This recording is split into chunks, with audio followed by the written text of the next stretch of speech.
Good afternoon, good evening, and happy weekend, ladies and gentlemen. It's going to be Saturday today as we make our voyage into September, and today we'll catch a number of European games.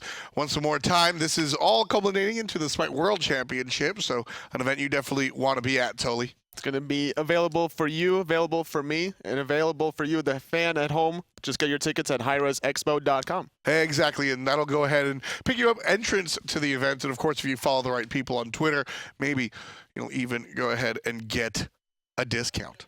As far as the teams trying to compete to make their way there, NRG, formerly known as Panthera, still up number top, and then Bipolar Method, formerly known as Paradigm, is going to be number 2. This team has been absolutely on fire lately, showing a new hunger in the fall split, and honestly, no pun intended, hungry for more, sitting number 3. And that's going to be dependent on how they really perform recently. We saw them lose earlier on yesterday pretty handily to NRG. Yeah, hunger for more. They'll get a second shot today against Sanguine, and that'll be after Cringe Crew and Cyclone. And we'll start the day off with NRG versus Fantastique. And our fourth match will be Bipolar Method versus Team Dignitas. But if you notice, I said fourth and not final. We only showed 3 games yesterday due to the competitive ruling that we put online. You can check out the details about the Paradigm situation on esports.smitegame.com. But that rescheduled game between the team formerly known as Paradigm, now Bipolar Method, versus Fantastique will be shown at the end of today. So you'll want to catch up all of the action, including BM versus Fantastique. A lot of games today for you guys, 5 sets in total. First one, though, it's going to be Fantastique against NRG. Different standings between these two teams. NRG looking really solid as we've expected them to be. Fantastique, a newer group of players. They've been struggling a little bit, but they have found some wins. Yeah, Fantastique have had a lot of upsides on their play. I've really enjoyed watching them play despite a lot of numbers in the loss column. And against NRG, I mean, honestly, not kidding anybody, I think it's going to be an uphill battle for the team Fantastique, but this is more about what shining lights can they find in their gameplay versus NRG rather than try to find a couple of wins. It's all about Fantastique playing their own game. Don't worry about what NRG are going to do. Just try to execute your own game plan and strategy. Look for the early game advantages. I've really enjoyed watching the jungle mid synergy between these two really build. Fantastique are made up of a core of the guys from Myrmidons, Dardez, Jermain, and then of course over in the solo lane, MoGoW. But nulisa and WorldEdit, formerly known as Jiffy. I really like watching these two come together, seeing what they can make work out, whether it's a number of combinations in the mid and jungle lane. That's really what it's all about. So let's get up into picks and bans and see where Fantastique land. It's also really entertaining to watch Jermain on the ROM, just VEL all the time, whether it's in the air or finding the in-hand for the Gold Fury steal. When it comes to Fantastique, this is a team that has a lot of flair. And I mean, going back to the Myrmidons days, Dardez and Jermain were known as the Bruise Brothers. They really like to play aggressively, so expect the ROMs and the aggressive rolls, expect the on-herds and the aggressive jumps and everything in between. They certainly want to do that, and they want to make a lot of noise while doing so too, like you mentioned, just always laughing at the opponent and trying to get into the enemy's head. Well, on the flip side, going against the Bruise Brothers is going to be emilitoo, and you know he likes to box. He doesn't always find the games that he wants to box. Sometimes he'll play more of these late game oriented gods with the Cronoses of the world. But if now's the time to bring out a boxing god, it would be against Jermain. And I mean, you want to talk about getting in the enemy's head, right? emilitoo, one of my favorite moments of all of competitive Smite at DreamHack, comes into the enemy jungle all the way into back Harpies, and DJ Pernicus is there, right? And we just see emilitoo taunt. He's playing Neath. He just taunts. DJ gets aggressive, and NRG are able to wipe him and win the game just because of getting the enemy's head. So both of these guys really like to talk a lot of nonsense, and we'll see what happens on the battlefield. Fantastique with the first pick. They ban out the Raijin and the new support Terra, and then NRG will respond with the Fafnir Nemesis ban. So Kuang's available for WorldEdit if he wants to go in that direction. More than likely, that's going to be the direction that Fantastique go, unless they like to go for the Susano. But they really like this magical burst damage. It's surprising that they opted to ban the Terra, honestly, because normally it's the second team that elects to ban it. They don't want the first team to pick it up. So right off the bat, having a lot of damage from the jungle side. And I mean, Terra being a very, I would say Terra's an aggressive support, at least the way Jigs was playing her yesterday or 2 days ago, and we saw some of the Europeans really test out Terra. This is her first week in the SPL, and she's proven to be, well, if you watched the games from, like I said, Jigs and Matt Yankee were able to really make this character be extremely aggressive, so a little bit surprising. to see her banned out. It's really good against guys that don't have an escape early on pre-level 5, especially against a Freya, where she's depending on her whoop defensively. And if there's a hunter next to you that has a ground mechanic, it certainly synergizes well. But NRG with the first pick, Sylvanus. Now, Sol is a pick tried and true, and Sylvanus, in all honesty, has risen recently in popularity when it comes to picks. But number 1, at least for NRG, number 2 overall, that seems a little high. They're just holding on to their other picks. We see them before. They opted yesterday when they were going for this Isis Fenrir combination before the secondary banning phase. We don't normally see this out of them. They've been picking Raijin very often, and this is why they're just switching up their strategies heading into the land. It's very difficult to really see what NRG are trying to do in their picks and bans. So you think the Sylvanus first pick is less about NRG really feeling high about that Sylvanus and more about just hiding some of their later picks?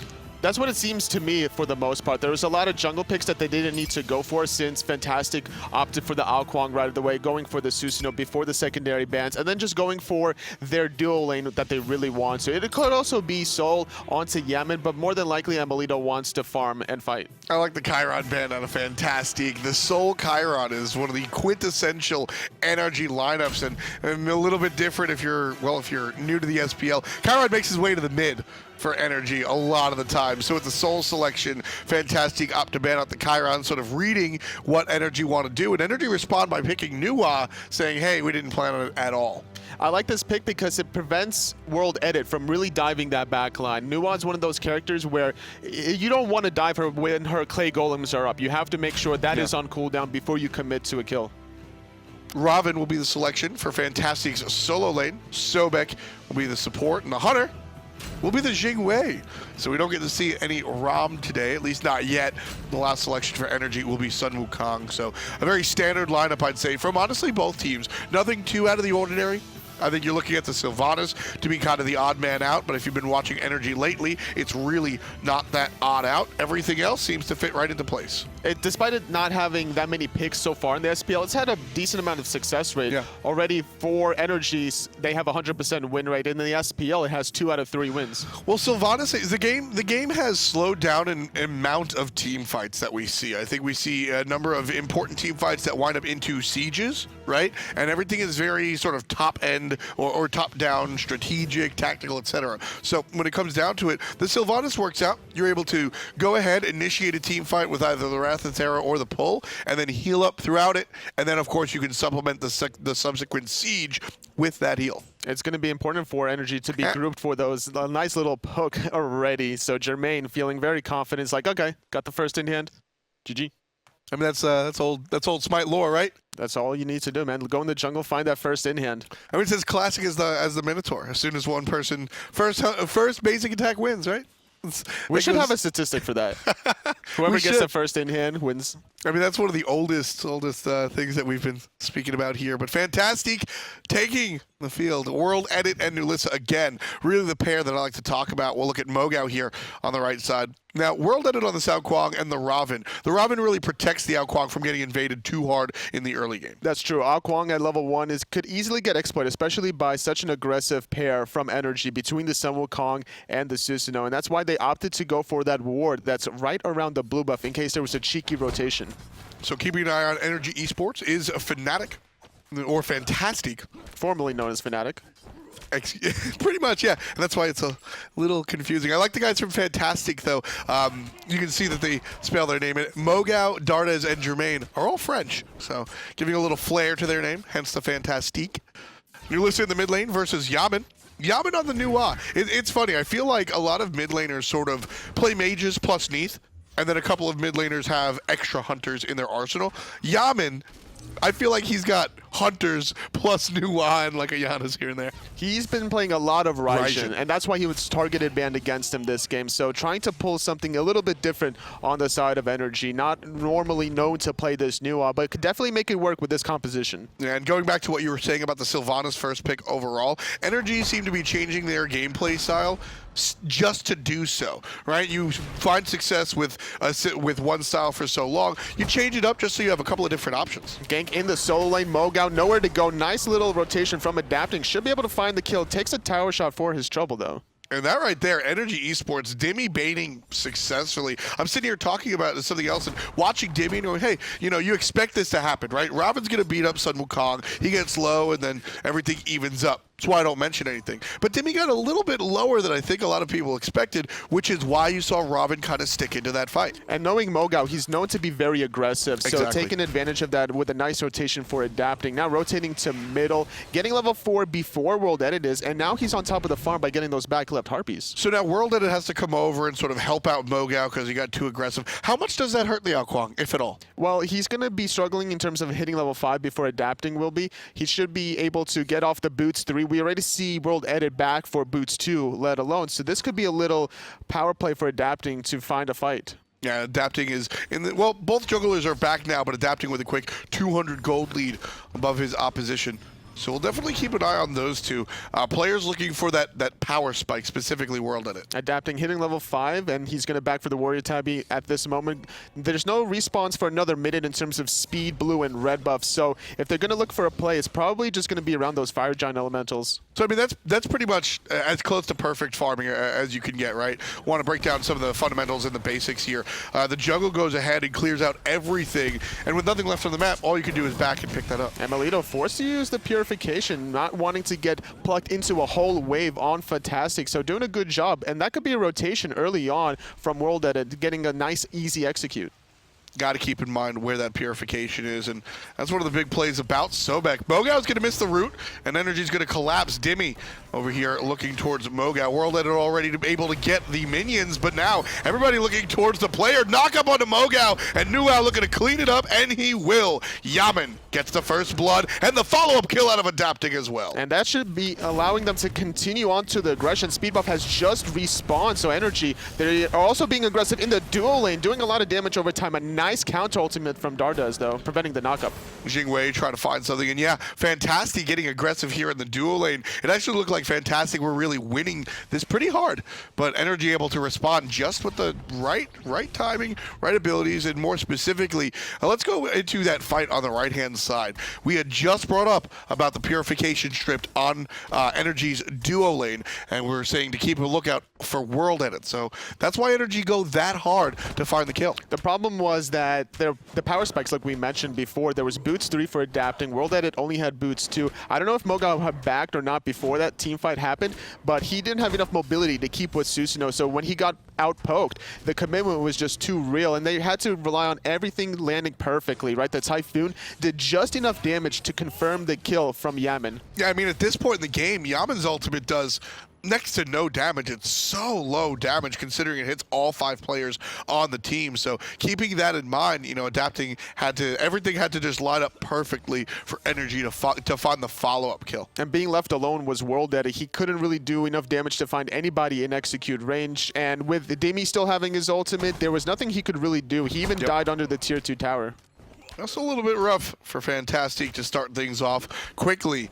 Almost 1,000 gold down. NRG starting things up very fast. Sobek making the rotation here on the right-hand side. Fantastique really want to secure these fire elements. Seems that Dimi got it with the cudgel. A nice pluck dash from Dardez, but MoGoW's caught alone now. And with the ultimate already down from Wrath of Terror, iRaffer's going to have some trouble, but adapting won't. Dardez dies on the right side, and WorldEdit being chased. Adapting right there, and finds another one. 3 kills in total for the jungler in just 5 minutes. nulisa ultimate wasn't even necessary for that kill. Wow. Great rotations overall from both teams, I would say, but getting the better end of it yet again is NRG, and they're still rotating to keep the pressure onto mid lane. Now, without this jungler, you're going to be stripped around the solo side, looking for the back rights, but not going to find it. Was adapting. I really enjoy watching a Susano played like this. A lot of times we can see Susano just sort of get stunted in the early game and not really have an impact until the mid game, but a fast-paced Susano it's just enjoyable to watch. He's able to keep things active, and almost every single time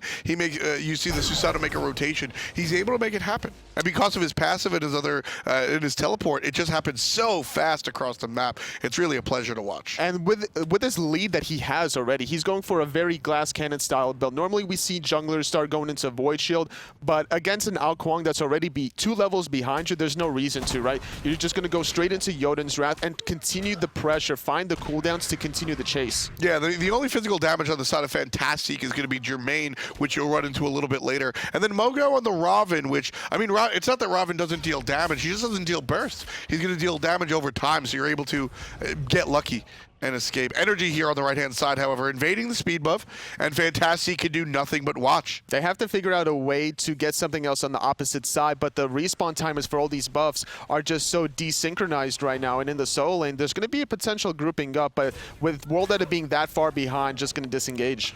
And that's one of the issues with Kuang. Kuang for a long time, even still now, we're just finally seeing him slip a little bit. And I think this is why. Kuang for a long time being one of the top pick, top ban characters, one of the ways that you're able to sort of get underneath Kuang's skin is to start the game off quickly. Kuang can't really make the same impact at level 3, level 4, level 5, like the Susanos, like the Thors, even the Ratataskers that we've seen lately. And I think that's been one of the ways that teams have gotten around Kuang. It's all about trying to synergize off of your teammates, and Kuang is not that guy that's going to be able to set up your mid laner, so your mid laner is going to have to set you up. And as a Janus player specifically, it's more difficult than other mages. I mean, you could just toss the player up, Kumbhakarna style, right, with That's the true. ultimate. There is a little bit of setup. I think the problem or the issue that we're seeing with Kuang in this game specifically is the lack of early game.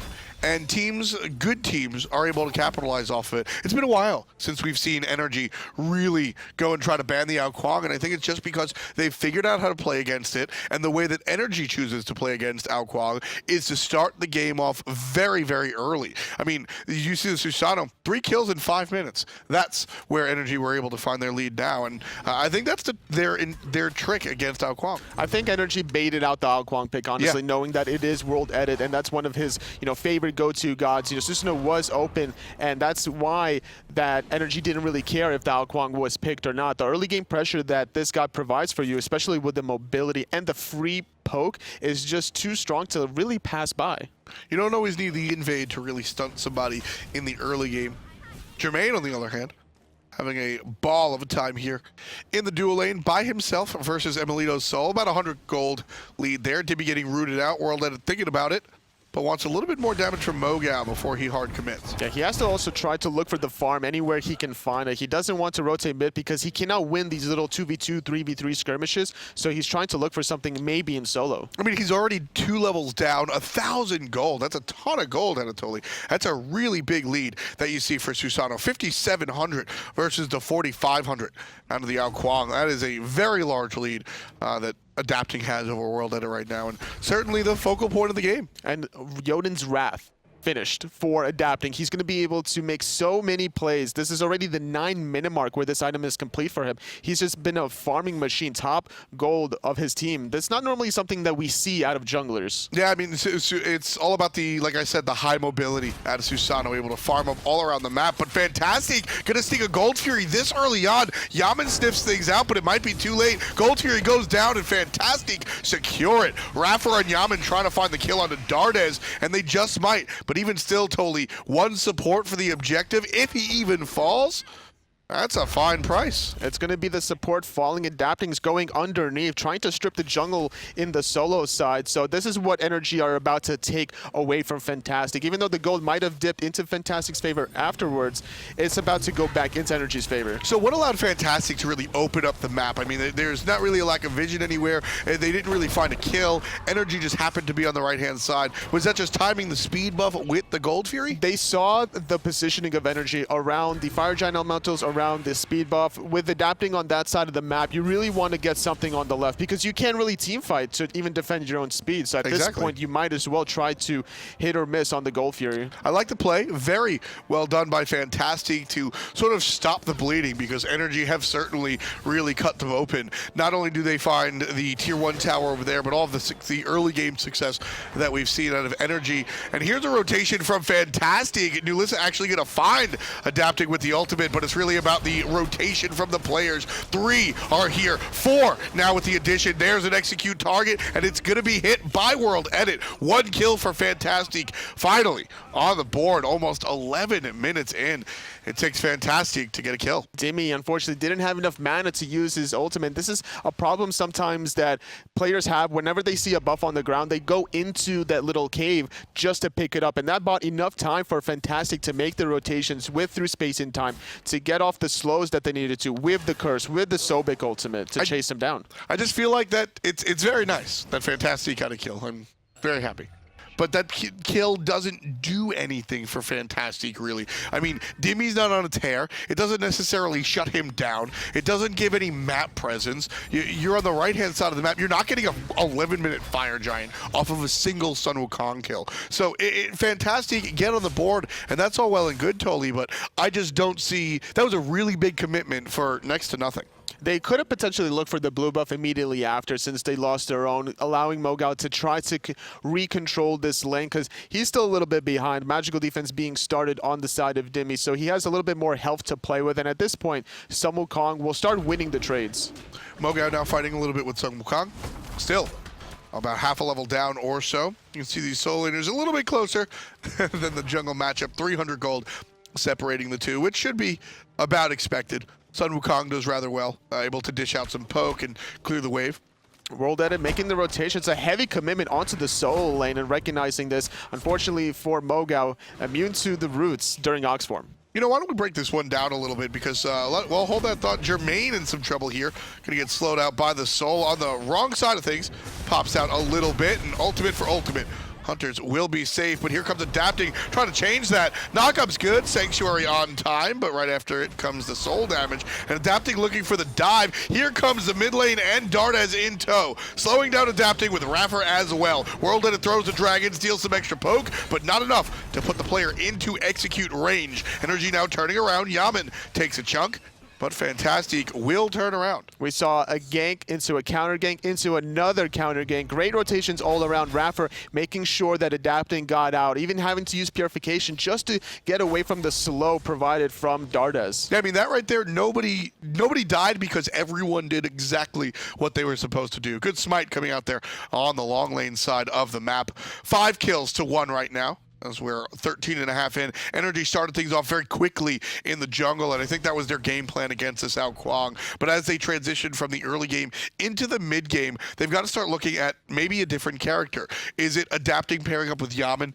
as we enter the mid game that are really going to do some of the lifting? It's going to be the 5-on-5s where NRG are going to really shine, with the sustain from iRaffer, with the kind of control from Yammyn, with the stuns. Whoever gets knocked out, more than likely it's going to be Dardez once he initiates with the pluck originally, or if he decides to. Sure. iRaffer is going to find the knockup, and Yammyn's follow-up damage is going to be really high at this point. It's only a level 11 Sobek with not that much defenses.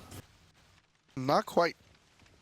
He's got to build into it. We'll see where he goes. You can see the Urchin being built, but unfortunately, with only 1 kill, it's not that much, not very well stacked up, and that's a really big deal. How bad is it if we just see Fantastique get stuck with 1 kill? How terrible is that for a Sobek?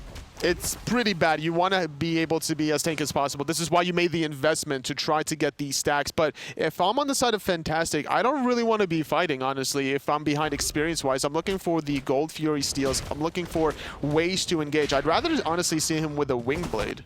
More about the guerrilla warfare than the straight-up fights coming out for Fantastique? More than likely, yeah. That's what they really need to do, because I just don't see how they can survive the longer these team fights go with iRaffer's sustain. They're going to, especially when you're trying to burst somebody down without Kuang. And this is why he went Sylvanus too, to try to find the heals to prevent people from getting executed. I mean, I'll agree with you to a certain extent as nulisa gets away, but Fantastique only down by, what is that, 1,000 gold, 1,500?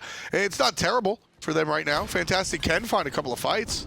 They could. Jermain, he doesn't have any relics, though, more importantly. And this is why NRG are sticking around. Dardez coming from behind, trying to maybe find a plug under the tower with WorldEdit. But there's the ultimate out of Jermain to find safety. He'll likely wrap back around and try to find the fight. Solo lane rotation from MoGoW as well. Everybody here on the left-hand side. Dimi shows up, and MoGoW will just shove a couple of players out of the jungle. And with everybody on Fantastique making their retreat to base, NRG going to be able to get this tier 1 tower pretty easily again without a fight from Fantastique. It's all about the new clay golems eliminating the backdoor protections, and I love the fact that they went for that tier 1 tower instead of Gold Fury right away, because they saw Jermain backing, and he would have, the engage from iRaffer, finding a nice knockup. Typhoon through the corridor. 2 knockups in a row, and NRG still continuing. There's a great one coming out from Fantastique. Nua's gonna rain on down, and everybody on Fantastique relatively low. Dimi's clone gonna tank the tower for a while. Caught it that time, folks, and NRG gonna go ahead and retreat, but except without Dimi. That's the real one,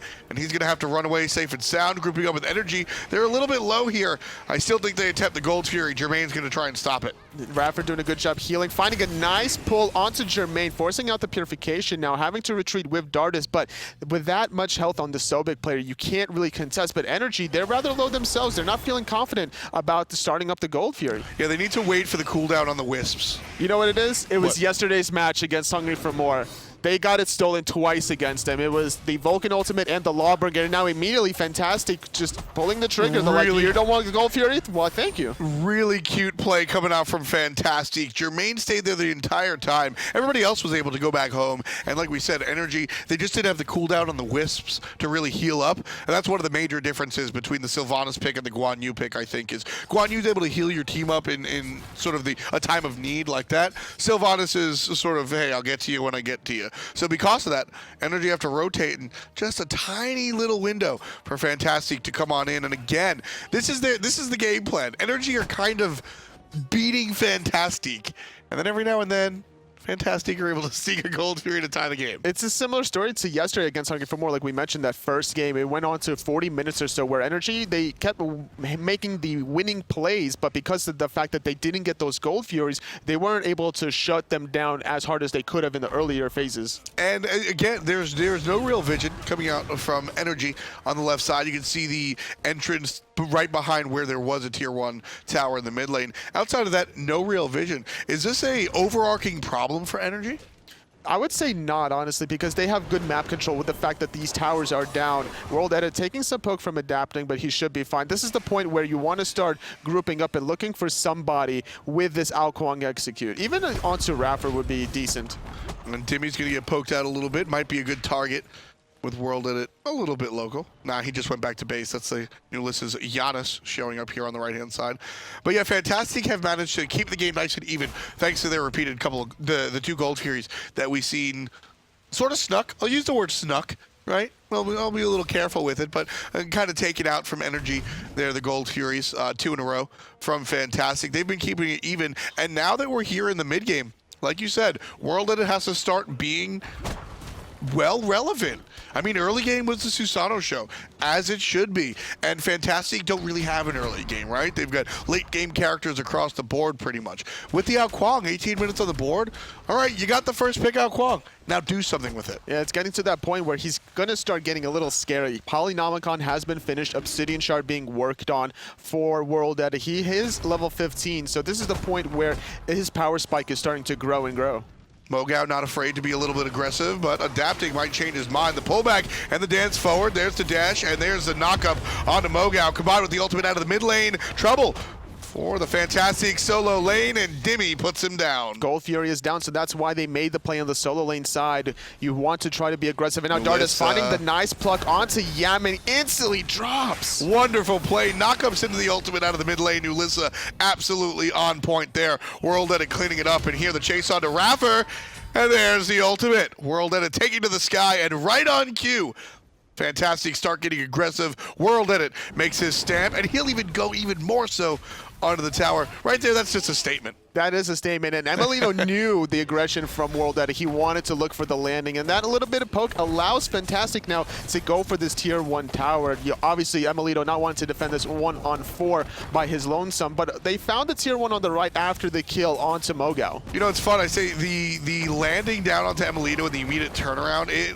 was a statement, but really the Polynomicon hit made sure that emilitoo wasn't able to really contest. Adapting takes a chunk out. Dardez in trouble, but here comes MoGoW. emilitoo kills down the Sobek, and Fantastique are able to get a tier 1 tower, stay a little bit too long on the tier 2, just barely leaving it alive. A little sneeze in that direction will be able to take it down. So Fantastique, they played this game pretty much exactly how their pick ban phase really dictated. They kind of got stopped during the early game, but they were able to make the comeback with, or stay relevant, stay in the game with the objectives. This is getting to the late game phase where you really have to worry about the DPS, I would say, between Jermain on the Jing and then WorldEdit on the Kuang. We saw them being able to burst people down so heavily on the left-hand side and adapting. He was just so slippery, baiting out Dardez's pluck like that, having no fear, and then just casually walking away.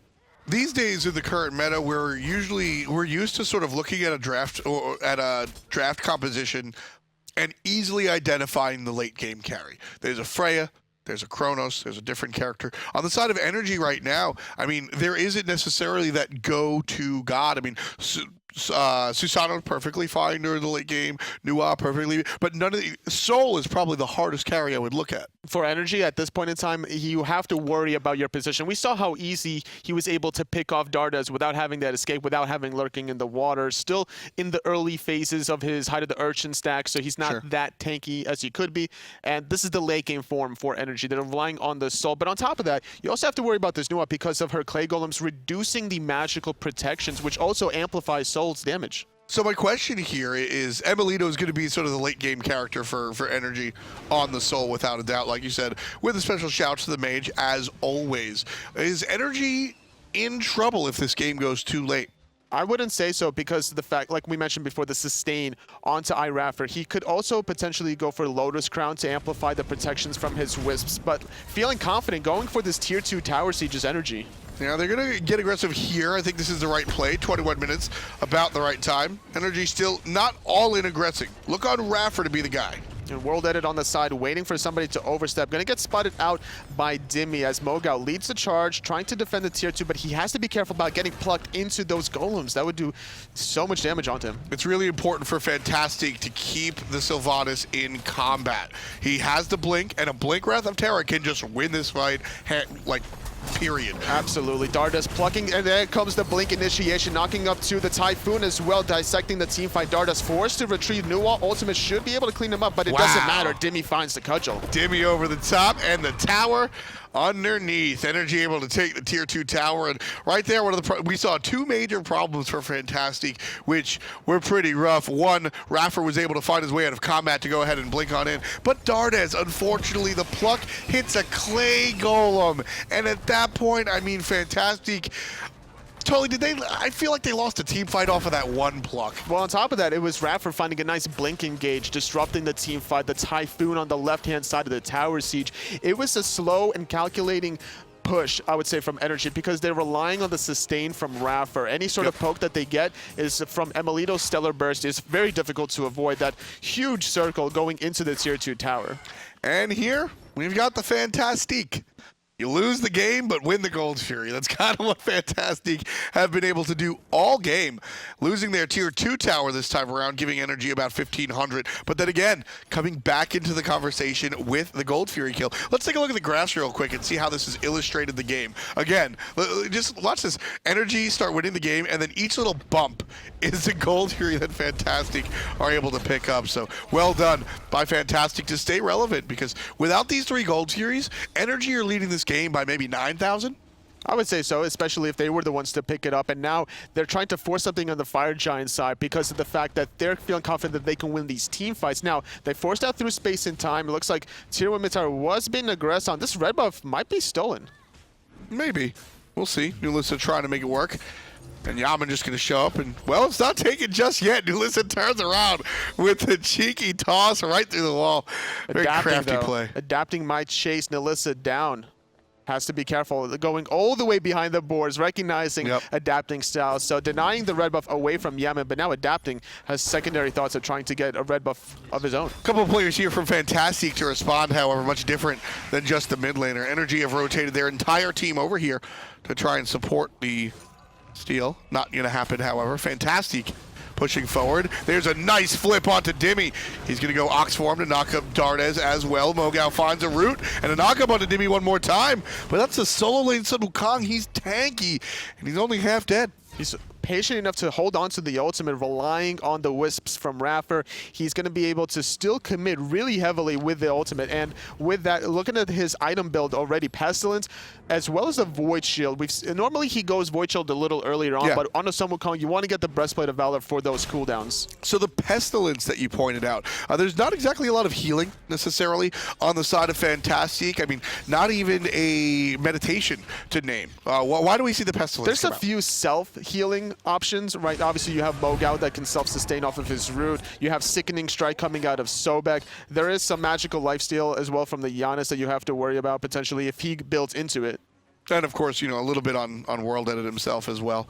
A lot of health on that Pestilence though, huh? It is. It's a power spike on it because it's cheaper than Bulwark of Hope, and that's what you're really going for. Exactly, just a whole massive HP, but able to make that play. I bet if we go back and look at the tape, that item is purchased right before a very important play coming out of NRG.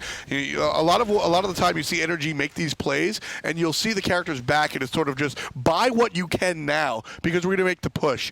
A couple of less stats right now when we needed to fight is a lot better than some extra stats after the fight's already over. Preparing for the late game is Dimi by going into Bulwark of Hope, already having the tier 1 items, so he's transitioning pretty well, I would say, with his Wukong build.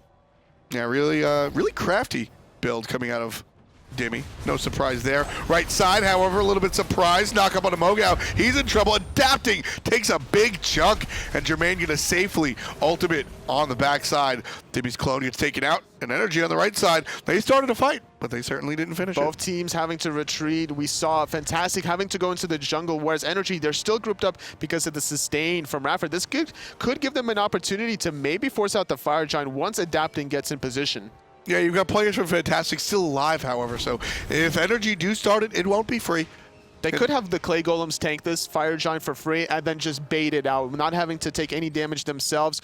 All they need to do is rely on the Stellar Burst from emilitoo for the constant poke. Nice flip from Dardez. It's going to be met up with a bunch of damage. iRaffer ults and sends MoGoW to the left-hand side. Everybody else from Fantastique here trying to escape. NRG pushing the players out of the jungle away from the Fire Giant. Dardez slow, but dashes away. And Fantastique haven't died just yet. And honestly, NRG looking very strong here on the chase. But that's an out Kuang. He gets pulled. He dashes away. Little invisibility tricks. And walks right into NRG. Nobody the wiser. Nobody spots out WorldEdit on the backhand side. He's going to walk away. Red buff going to get contested, though. NRG going to strip that away. Dardez, he has to be careful. He has half health. He had to use the blink defensively just to get away from adapting earlier. Oh, Dimi's going to back right here in the mid. If WorldEdit had seen him, certainly would have turned around and went for it. Instead, just the invade on the red buff. And this is a very important time for Fantastique. It's a tie game against the #1 team, the defending world champions. I mean, this is a great game for Fantastique. They're getting to a point where they could start winning these team fights. They need to burst down iRaffer. This is even. I would say that should be their strategy going into the next team fight. Just look for iRaffer, try to get him dead as quickly as possible to make it less impactful with all his sustain, especially if you can get him in combat to prevent the blink. That's what you really need to do. Exactly. Maybe even occasionally in this case, we'll see characters like MoGoW or Dardez even go the mystical mail just to keep the Sylvanus in combat. Do you think that's worth it right now? At this point, it wouldn't be a bad idea because you don't want to have Dardez commit a pluck or go too close into the action. MoGoW would have to be the one to keep iRaffer into combat. You have the sustain as well as really great defensive items having that Bulwark of Hope. Well, you might say that here, but you got to tell that to Dardez. Still aggressive with the charge praise, trying to find somebody. Dimi gets rooted out, but not too big of a deal right there. And yeah, I agree. I think MoGoW would be the prime target for the mystical mail, just always in the middle of everybody. iRaffer tries to pull through the wall. I like the idea, though, using the cloud to be invisible. A tree that's invisible going to find the pull. It was a nice attempt. Stellar Burst forcing the overhead kick. Still looking for these supports, though. Dardez in a little bit of trouble. Gets a little bit of damage dished out to him, but there's the pluck onto Adapting, who immediately loses half of his HP. WorldEdit trying to lurk on the right-hand side.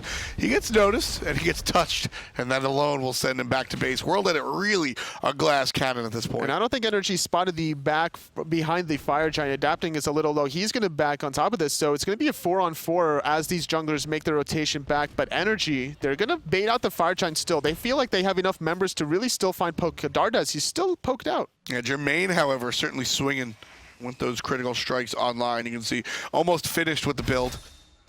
Jermain certainly making a big push. WorldEdit now back along with adapting, but with great vision. Not going to be able to deny that from WorldEdit. Nice little counter ward. Still jostling for position, I would say, around this Fire Giant because of the Sylvanus presence. You don't want to get pulled because that's the difference between the Sobek and Sylvanus. Dardez has to commit his character into the pluck, whereas iRaffer, he sits still from a distance finding the pull. And of course, the trade-off there is Dardez's pluck a lot easier to hit. We've seen so many of them. Dimi caught out a little bit, knocked up, knocked into a wall immediately, forced into the ultimate. That's a huge win for Fantastique. That's a really big win. If the Gust was lined up a little bit better to catch Dimi, that could have been a kill. Yep. Before he even got into the cloud. We saw how much damage WorldEdit was able to do, and now that's going to be really scary for Dimi going in. He just now had to sell his starter item just to finish Bulwark of Hope, so now he should be able to survive off of WorldEdit's damage. With that passive, that'll be a lot different, but, you know, even with that ultimate down, Fantastique have a window or seem to have opened a window that they're not really going for.